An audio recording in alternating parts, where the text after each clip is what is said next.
Budget 2022-23 केंद्रीय budget 2022-23 को निर्मला सीतारमण जी जो कि वित्त मंत्री हैं इन्होंने पेश किया और इसको 1 फरवरी 2022 को संसद में पेश किया गया। इस बजट को सरकार ने अमृतकाल के बजट के लक्ष्य के रूप में नामित किया है, ठीक। और इसमें कहा गया कि भारत अमृतकाल में प्रवेश कर चुका है, ठीक। अमृतकाल क्या है? देखिए, अब से यानी कि 2022 से 25 वर्ष की लंबी यात्रा के बाद हम आज़ादी के 100 वर्ष यानी कि 2047 में पहुंच जाएंगे, तो इसी को अमृतकाल कहा गया है। इस बजट का उद्देश्य है, ठीक है, अमृतकाल के निर्धारित लक्ष्यों को प्राप्त करना है जो कि निम्नलिखित है।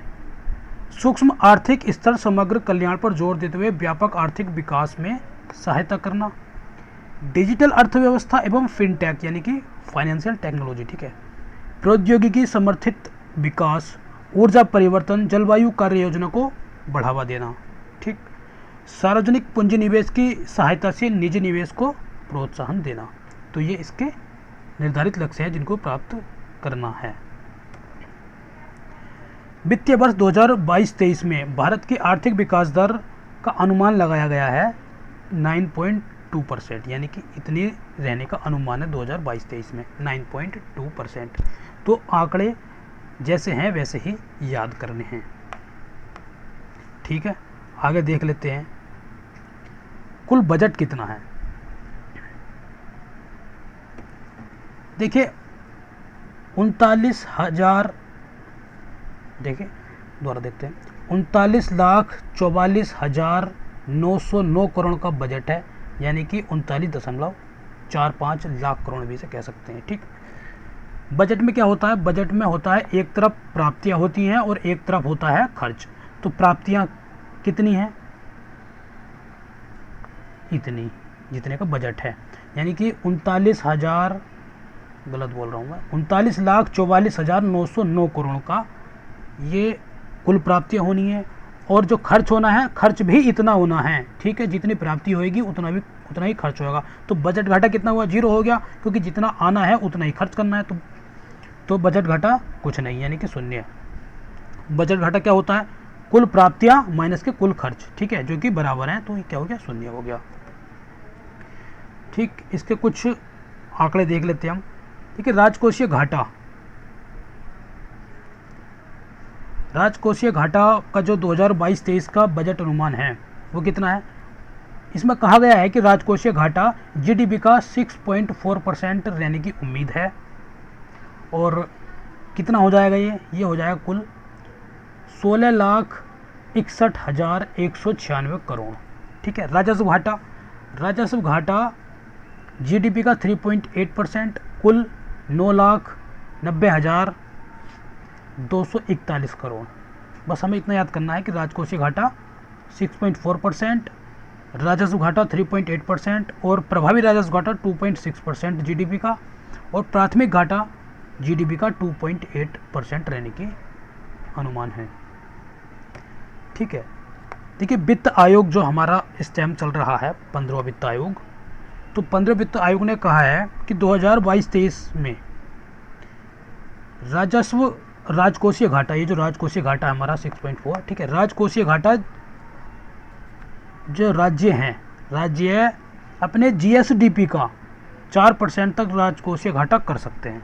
उनको इतनी अनुमति है, यानी कि 4% करने की अनुमति है जीएसडीपी के।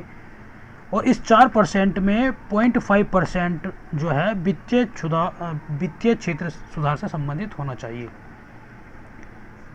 ठीक है। और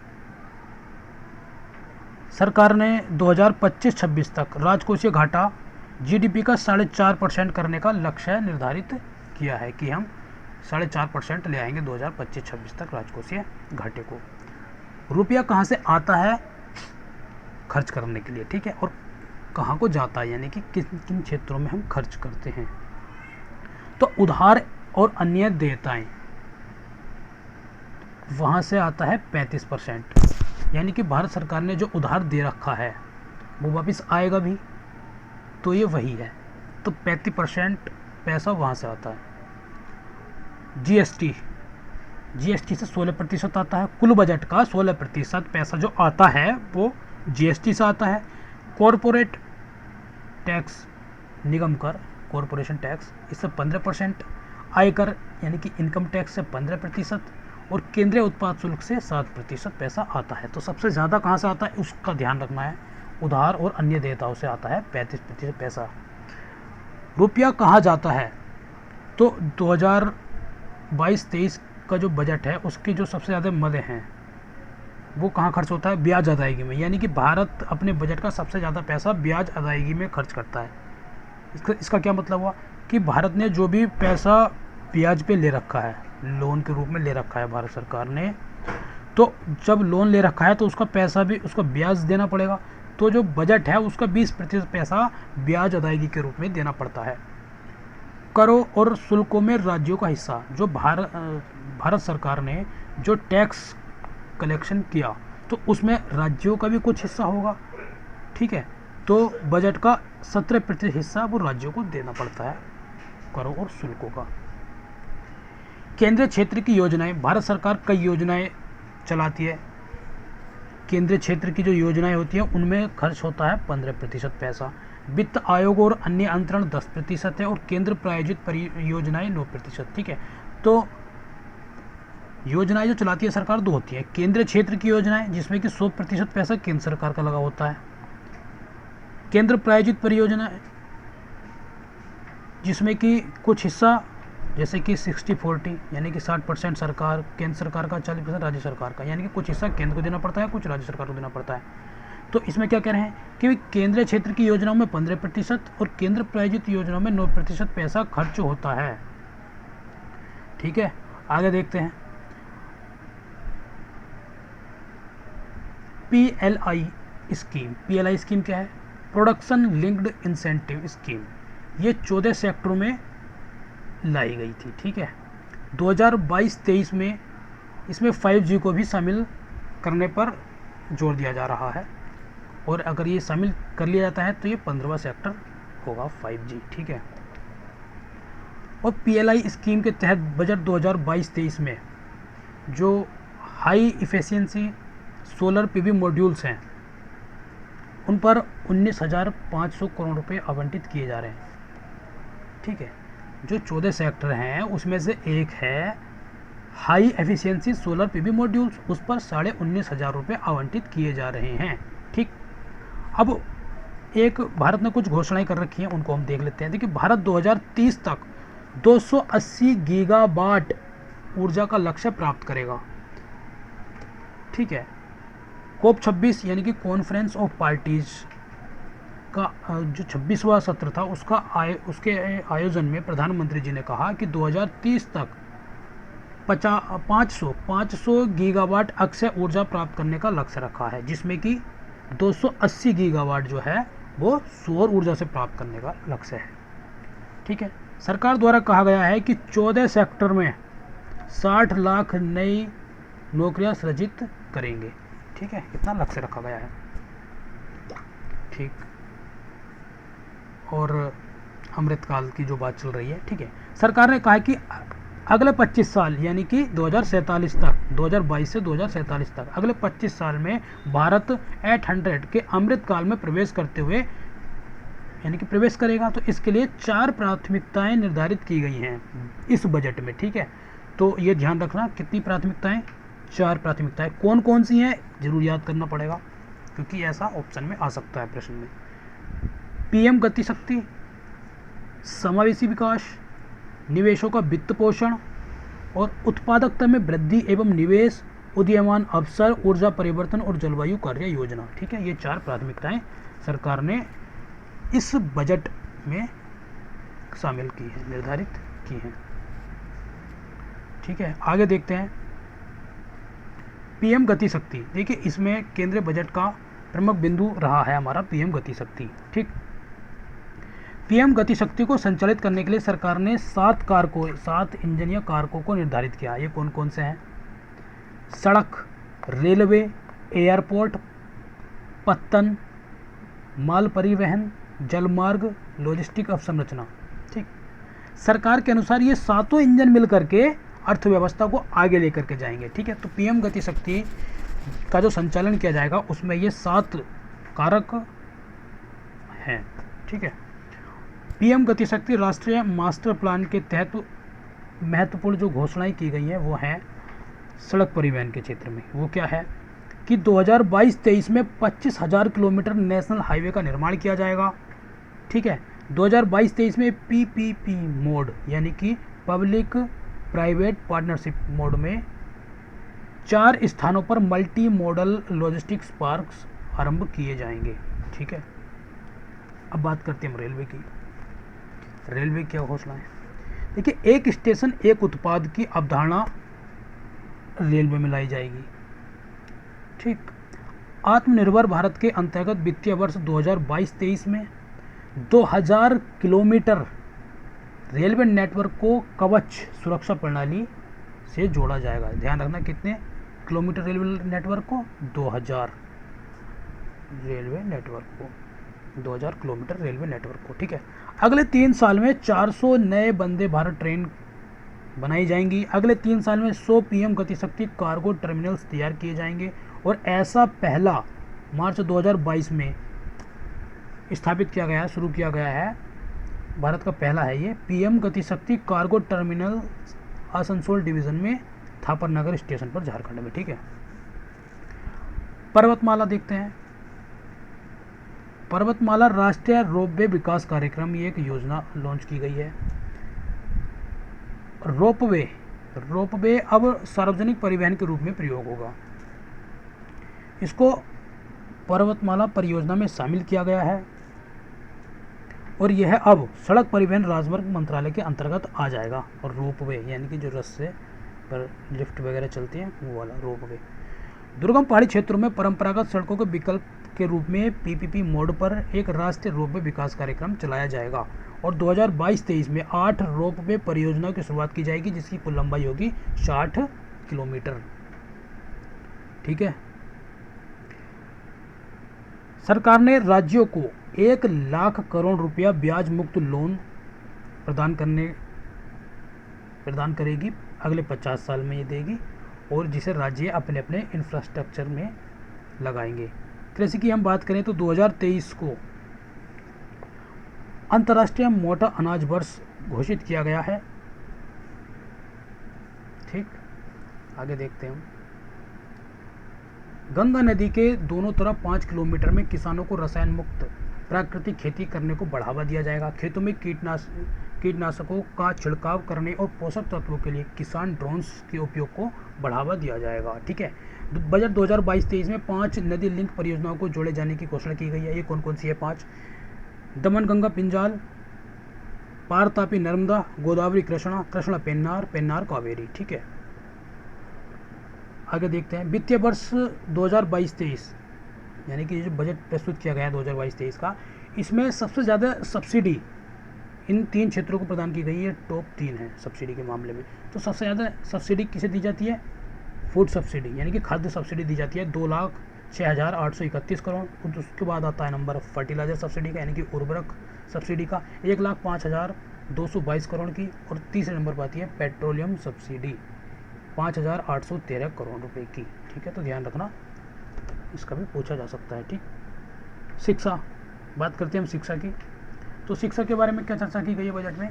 पीएम ई विद्या योजना के तहत 1 क्लास 1 टीवी चैनल के कार्यक्रम को 12 टीवी चैनलों से बढ़ाकर 200 टीवी चैनल किया जाएगा। ठीक, इससे सभी राज्यों 1 से 12 तक की कक्षा वाले सभी छात्रों को अपनी अपनी क्षेत्रीय भाषाओं में अनुपूरक शिक्षा प्रदान कर सकेंगे। ठीक है, व्यावसायिक पाठ्यक्रम के तहत कौशल को बढ़ावा देने के लिए 2022-23 में विज्ञान और गणित में 750 वर्चुअल प्रयोगशालाओं का गठन किया जाएगा। समकालीन शिक्षण परिवेश के लिए 75 स्किलिंग ई लैब्स की स्थापना की जाएगी। ठीक है, एक डिजिटल विश्वविद्यालय की स्थापना की जाएगी। ठीक है, और इस विश्वविद्यालय का जो गठन किया जाएगा वो हब स्पोक मॉडल पर किया जाएगा। स्वास्थ्य के क्षेत्र में देख लेते हैं। नेशनल डिजिटल हेल्थ इकोसिस्टम को लागू किया जाएगा। मानसिक स्वास्थ्य परामर्श एवं देखभाल सेवाओं तक बेहतर पहुंच के लिए नेशनल टेलीमेंटल हेल्थ प्रोग्राम शुरू किया जाएगा और 23 टेलीमेंटल हेल्थ सेंटर्स का एक नेटवर्क स्थापित किया जाएगा। ठीक, और इसमें जो है निमहांस जो बंगलुरु में है वो नोडल सेंटर के रूप में कार्य करेगा। महिला और बच्चों के समग्र स्वास्थ्य लाभ के लिए मिशन शक्ति, मिशन वात्सल्य, सक्षम आंगनबाड़ी और पोषण 2.0 को शुरू किया जाएगा। 2 लाख आंगनबाड़ियों को सक्षम आंगनबाड़ी के रूप में उन्नत किया जाएगा। एमएसएमई की बात हम कर लेते हैं, सूक्ष्म लघु एवं मध्यम उद्योग। इसको लाभ पहुंचाने के लिए उद्यम, ई श्रम, एनसीएस और असीम पोर्टल को एक साथ जोड़ा जाएगा। ये पोर्टल अभी अलग अलग है, इनको एक साथ जोड़ा जाएगा। ECLGS यानी कि emergency credit line guarantee scheme, इसके तहत 130 लाख से अधिक एमएसएमई को अतिरिक्त ऋण प्रदान किया जाएगा। एमएसएमई से संबंधित है CGTMSE यानी कि credit guarantee trust for micro and small enterprises scheme. इसको पुनर्जीवित किया जाएगा और इससे एमएसएमई को 2 लाख करोड़ रुपए का अतिरिक्त ऋण मिल सकेगा। 5 वर्षों में 6000 करोड़ रुपए के खर्च से रैंप प्रोग्राम को शुरू किया जाएगा। रैंप का क्या मतलब है? Raising and accelerating MSME performance programme. ठीक, एमएसएमई के लिए कौन कौन सी घोषणाएं की गई जो हमने अभी देखा भी है। ECLGS को लागू किया जाएगा, CGTMSE का पुनरुद्धार किया जाएगा यानी कि ये वाला, रैंप को शुरू किया जाएगा, विभिन्न पोर्टलों की इंटरलिंकिंग की जाएगी। ये सब हमने यहाँ पर अभी पढ़ा है। ठीक है, PM डिवाइन यानी कि prime ministers development initiative for north east region, तो ये इसकी फुल फॉर्म है PM डिवाइन की। इस योजना को उत्तर पूर्व परिषद के माध्यम से चला जाएगा और इस योजना के तहत उत्तर पूर्वी राज्यों के विकास के लिए 1500 करोड़ रुपए प्रदान किए जाएंगे। महत्वाकांक्षी ब्लॉक कार्यक्रम, महत्वाकांक्षी जिला कार्यक्रम के तहत जिस जिले के ब्लॉक में विकास कम हुआ है उस पर वित्तीय वर्ष 2022-23 में ज़्यादा ध्यान दिया जाएगा इस कार्यक्रम के तहत, महत्वाकांक्षी ब्लॉक कार्यक्रम के तहत। अगला है वाइब्रेंट विलेजेस कार्यक्रम, वाइब्रेंट विलेजेस कार्यक्रम। इसको उत्तर बॉर्डर या सीमावर्ती जो देशों से लगे हुए हैं गांव भारत के, जो कि विकास से वंचित रह गए हैं, ऐसे गांवों पर इस कार्यक्रम के तहत ध्यान दिया जाएगा। 2022 में 1.5 लाख डाकघरों को CBS यानी कि कोर बैंकिंग सिस्टम से जोड़ा जाएगा। अनुसूचित वाणिज्यिक बैंकों द्वारा 75 जिलों में 75 डिजिटल बैंकिंग यूनिट्स की स्थापना की जाएगी और इस अमृतकाल में ease of doing business 2.0 ease of living के दूसरे चरण की शुरुआत की जाएगी। ठीक है, और इसके तहत होगा क्या, एक परिवेश पोर्टल है, तो इसके माध्यम से किसी भी तरह की ग्रीन क्लियरेंस दिया जाएगा, यानी कि इसमें जो पर्यावरण से संबंधित क्लियरेंस लेना होता है किसी भी परियोजना के लिए, उसका क्लियरेंस बहुत ही तेज़ी से मिल जाएगा। और कंपनी को आसानी से बंद समापन करने के लिए CPESH पोर्टल है एक, इसकी स्थापना की जाएगी। ABCG प्रमोशन टास्क फोर्स का गठन किया जाएगा। ये सब किस लिए किया जा रहा है, ताकि ईज ऑफ डूइंग बिजनेस और ईज ऑफ लिविंग को बढ़ावा दिया जा सके। ठीक है, वित्तीय वर्ष 2022-23 में एम्बेडेड चिप आधारित ई-पासपोर्ट शुरू किया जाएगा। ठीक है, बड़े पैमाने पर चार्जिंग स्टेशनों की स्थापना शहरी क्षेत्रों में की जाएगी और बैटरी की अदला बदली नीति को लाया जाएगा। और दूर दराज के क्षेत्रों सहित सभी ग्रामों में ऑप्टिकल फाइबर बिछाने का लक्ष्य 2025 निर्धारित किया गया है। ठीक है, और 2022-23 में हर घर नल जल के तहत 3.8 करोड़ परिवारों को कवर किया जाएगा और अब तक 8.7 करोड़ परिवार को कवर किया जा चुका है। 2022-23 में PM आवास योजना के तहत 80 लाख मकान बनाए जाएंगे और 2022-23 में RBI के द्वारा डिजिटल रुपए लाने की घोषणा की गई है।